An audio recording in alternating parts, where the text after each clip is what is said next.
This is a true horror story about when I moved into my first apartment alone when I was 19. It was a cheap studio in an older building in Paris, France. The kind of place with creaky floors, thin walls, and radiators that knock in the night. It wasn't perfect, but it was mine. The weird stuff started during the second week. I was lying in bed scrolling on my phone when I heard it. A light tapping sound. I paused my video and listened. It was coming from the air vent above the kitchenette. I figured it was just pipes or mice or whatever. It's an old building, but the tapping didn't stop.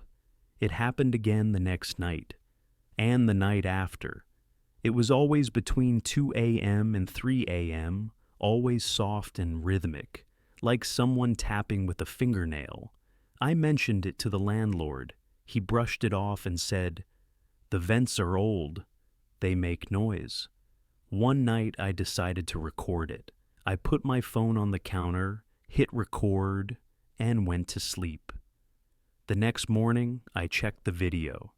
The tapping started around 2:17 a.m. But then something else happened. Around 2:24, the tapping stopped. There was silence for about a minute.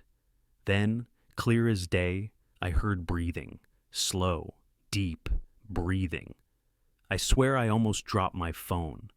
The vent is about 6 feet off the ground. I pulled a chair over and shined a flashlight inside. There was dust, some wiring, and something else.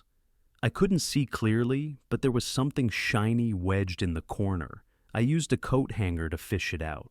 It was a coin, a small silver krone from 1988. But the weird part? It had deep scratches on one side, like someone had been scratching lines, over and over. There were at least 30 marks. I couldn't sleep that night. The next evening, I heard the tapping again, but it was louder, more aggressive. I said, "Hello? Who's there?" And for the first time, the tapping stopped immediately, as if whoever was doing it heard me. That silence was worse than the noise. Around 3 a.m., I heard a loud metallic clang. I jumped up, turned on all the lights, and saw that the vent cover had fallen onto the kitchen floor. But it hadn't just fallen. It had been unscrewed. All 4 screws were laid neatly in a row underneath it. I packed a bag and slept at a friend's place. The next morning, I went back with him. He helped me check the vent with a longer flashlight.